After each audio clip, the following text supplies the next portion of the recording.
పిల్లలకి ఏవైనా కొత్తగా కనిపించాలి కానీ అస్సలు ఆగరు కదండి. చూస్తున్నారు కదా, అంతే అనమాట. తిని కూడా ఏదో ఒకటి చెయ్యాలని, ఏదో ఒకటి ఆడిపించాలని అడుగుతూ ఉంటుంది. సో రోజు మనం చాలా కొత్త టాయ్స్ కానీ అవన్నీ ఇవ్వలేము కదా. ఇలా చిన్న చిన్న యాక్టివిటీసే వాళ్ళకి చాలా హ్యాపీగా కాన్సన్ట్రేట్గా ఉంచుతుంది.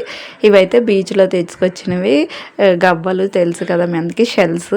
వాటిని యూజ్ చేసి చిన్న క్రాఫ్ట్ లాగా అనమాట. పాపతోనే చేయిస్తే తనకు కూడా టైం ఎంగేజ్ చేసినట్టుగా ఉంటుంది, దానికి ఒక కాన్సన్ట్రేషన్ అనేది బిల్డ్ అవుతుంది.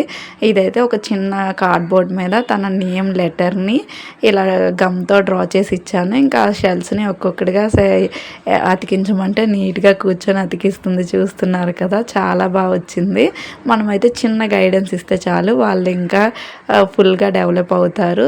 సో ఫైనల్గా అయితే ఇలా కంప్లీట్ చేసింది. మనం ఇంకా అలా ఊరుకోం కదా, తనకి నచ్చడమే లేటు, ఇంకా దాన్ని ఇంప్రూవ్ చేస్తూనే ఉంటాం. సో ఫైనల్గా అయితే ఓన్లీ తన లెటరే కాకుండా వాళ్ళ డాడీది అండ్ నాది కూడా యాడ్ చేసి ఇలా 3 లెటర్స్ని కూడా తనతోనే చేయించాను.